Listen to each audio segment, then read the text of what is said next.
Good afternoon, everybody. My name is Wanda Knight. I'm an associate professor of art education, African American studies, and women's gender and sexuality studies. It's a pleasure to be here this afternoon to be a part of this magnificent group that is, committed to change. And that's why my title, Black Brushes with Histories of Art Education, I believe is somewhat significant. And I'd like to even just talk a moment about the title. The title comes from, in fall of 2015, I presented a paper for a conference titled Brushes with History and Imagination and Innovation in Art Education History.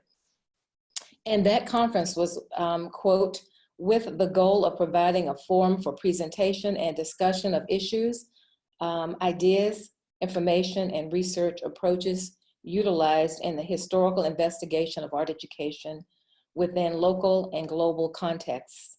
And they said that we will offer opportunities to engage with the rich resources in art education history, and this was at Teachers College and beyond, explore more sophisticated approaches and methods of historical research, encourage interest in historical research, and extend the conversation on how meaning is produced in historical research trends and representations. So that was, for me, a call to action, first and foremost, to say brushes with history. And I know that NAEA has had a complicated history, and so is art education, particularly when it comes to people who identify as being Black. So thus, my title for my paper is, during that conference, was titled Racism and Discrimination, Black Brushes with NAEA. And I wanted to tell a bit of the story about Black brushes with the histories of art education. So that for me, and I just, maybe the next slide, Karen, since I don't have control of the screen. And then racism and discrimination, as we know, are deeply rooted in the United States experience for racially diverse populations. And then I'll go back to slide 3, the next slide, please. And then likewise, racism and discrimination are deeply embedded in the policies and practices of the National Art Education Association, which has a history of racial discrimination against Black art educators who have historically struggled for social justice and equality within NAEA. And I'd like to just briefly tell you, because Penn State has the archives here, I went into the archives and I started doing quite a bit of research over several weeks, a period of several weeks. And I discovered some things that were pretty disturbing. And I decided to share those within that presentation. And I think in many ways it served as a catalyst for the current National Art Education Association Equity, Diversity, and Inclusion priority. And so if we go to the next slide, I'd like to talk a bit about that, about overt racial discrimination within the National Art Education Association. And there is a historical glance, just very quickly, to share some of this information. So we know that during the Civil Rights era, activists staged nonviolent protests and civil disobedience to bring attention to state-sanctioned discrimination and civil rights violations against Black people.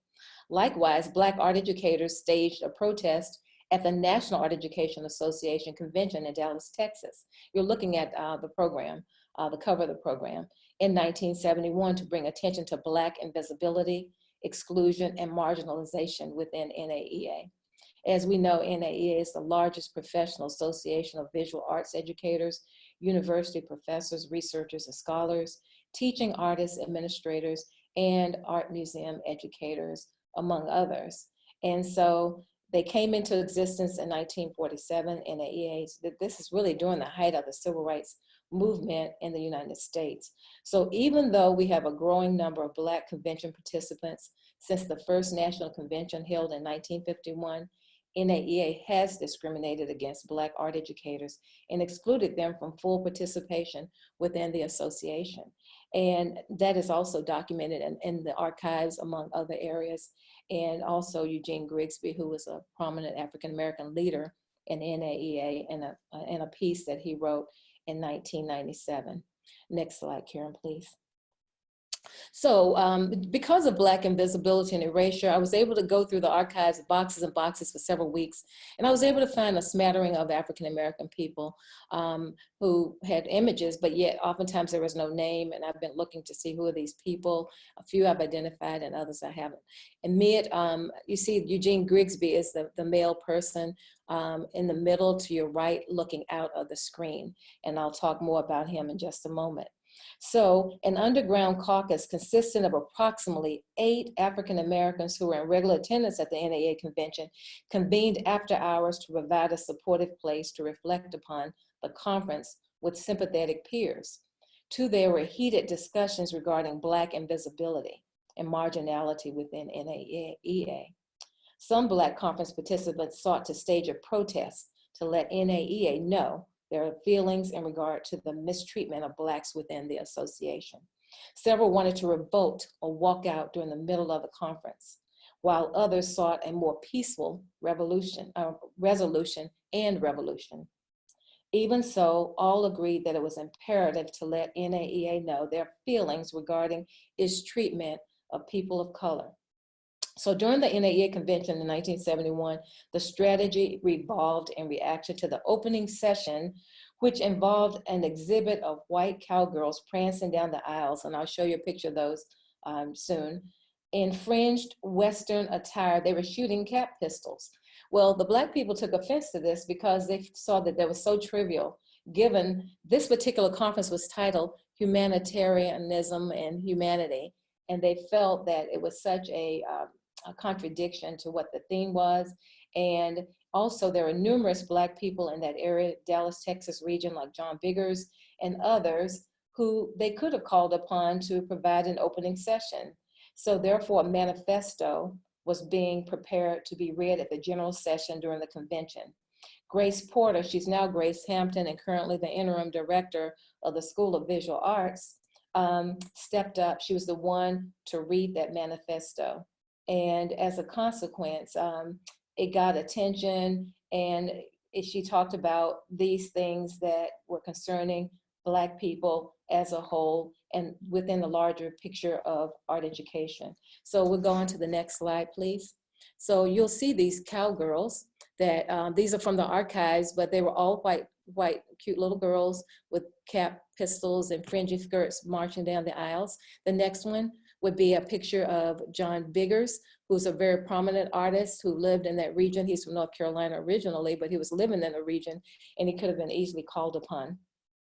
So in light of NAEA's national drive to increase membership, Black people are still largely invisible within NAEA. And at the time of my inquiry, I was looking at it, they weren't able to tell us the demographics or any kind of information. I think some of that information now is being made available due to the persistence of many individuals. I'd like to move on to the next one, please. So even though I'm talking about overt racism, racism is still within the association. So this black brush that I've chosen to paint is not necessarily overt racism, but these new racisms that exist. And they include colorblindness, aversive racism, racial microaggressions, among others. So I'm gonna move to the next slide, please. NAEA is notorious for being colorblind, just like many people in society. It's an example of how racism has adapted to cultural changes. So colorblind ideology, for those who might not be as familiar with the terminology, supports the notion that if we do not notice race, racism will end. To espouse that race matters in contemporary times frequently begets accusations that the individual is racist for proposing that race matters. Okay, if we're really true to ourselves and look around, we do see race in others, and it does have a deep social meaning for us.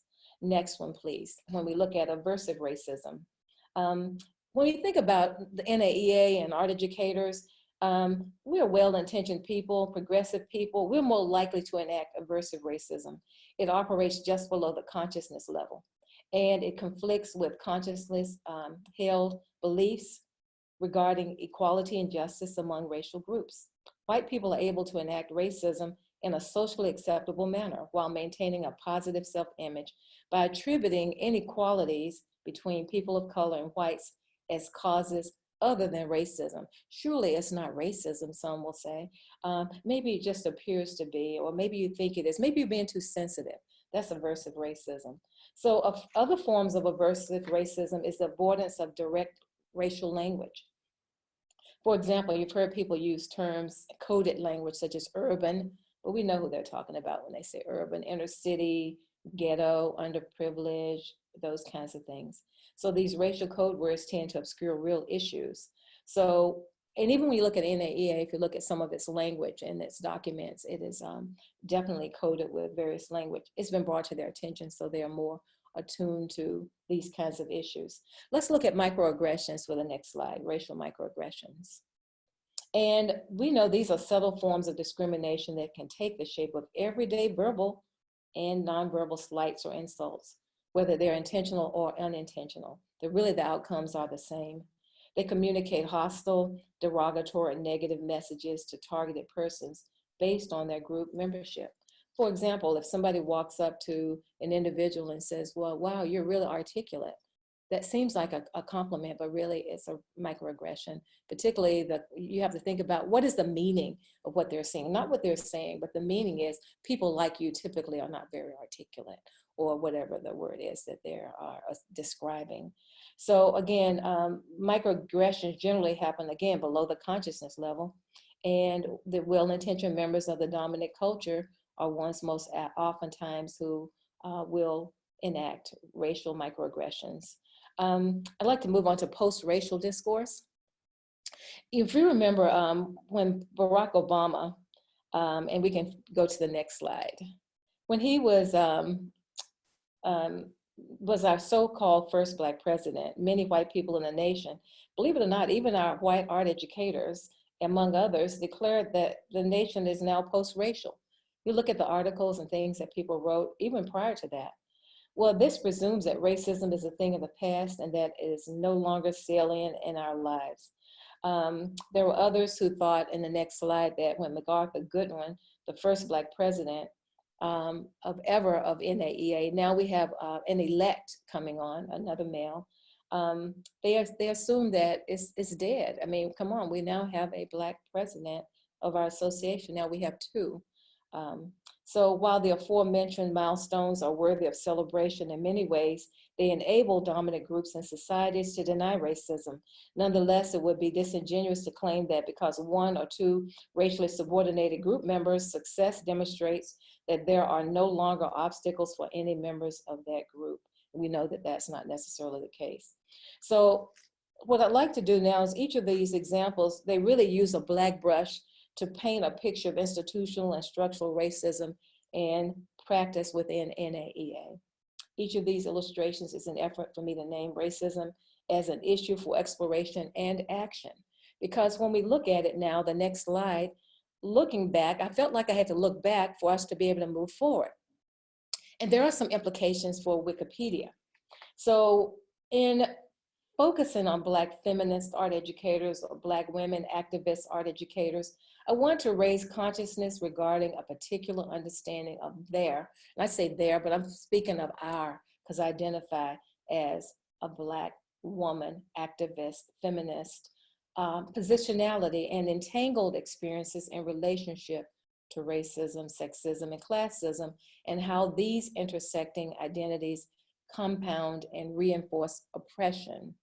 So based on my assessment of Wikipedia, Black feminist art educators are missing totally from Wikipedia. And that's really amazing to me. And now when I say totally, I'll give you an example of one. So I guess in some ways it's not totally missing, but as far as I'm concerned, when you get one person or two, that's pretty much missing when you got that many entries. So marked, either Black women are marked, they're called Black women, or because we don't see people typically calling people white women, white feminists, or unless that's the topic, but Black women, if and when they're there, they're marked as such. So again, that calls out one's difference regarding the dominant group or culture, or they're erased altogether. So the erasure speaks volumes about the value placed on knowledges concerning Black women art educators and how race and gender and their entanglements directly correlate to the perceived value of their contributions. So given this erasure, we need some new pages to be created regarding Black art educators, African American women artists, and others who have made significant contributions. And I'd like to go to the next slide, for example. I want to introduce you to Mary Emmeline Godfrey, if you don't know her name. Mary Godfrey was the first African American professor at Penn State. And I'm tickled that she was in the art education program. So the very first art education professor is Mary Godfrey, and she happened to be in art education. She came to Penn State in 1957, and she was here for approximately 17 years or so. Now, what I found very interesting about her page is, I'm gonna go to the next one to show her page. Mary Godfrey's slide, as you can see, there's no image of her. An image is available, and I just shared that with you. It's not really a substantive article when you read it. It's very generic material, and it's not a put down. It's just showing that there's more work that needs to be done to regarding her contributions, despite systemic and institutional oppression at a major university like Penn State. I understand her plight was pretty difficult. She didn't talk about it, but there is some literature out there that would inform us on her plight, those contributions. And I even talked to the person that she lived with. I was able to interview him and talk with him that she lived with while she was here at Penn State. And he happened to be the first African-American chaplain at Penn State. And so this, the other things that, and Mary Godfrey did accomplish much, and though she may not be categorized as one who is an activist, by right of what she did, she is an activist, feminist, doesn't matter whether one is labeled as such or not. But also, there should be further readings. For example, I think Joni Boyd, I don't think, but Joni Boyd in 2018 wrote an article in Studies in Art Education. We could link additional material regarding Black feminist theory and 21st century art education research. And she calls out that there's not a lot of research about African American people or Black people in general.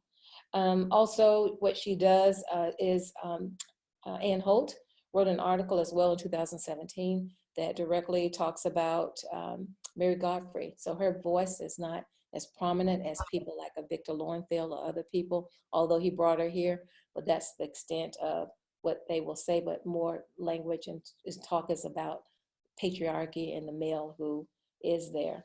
So trying to keep this on time. So with that said, there's much that can be done with this particular page, but in general, what I'm bringing before the group is there needs to be more pages added about those people that have made significant contributions who are women of color. I'm speaking specifically of Black women and Black women art educators, not just Black women in general, but Black women art educators who are activists, feminists in art education.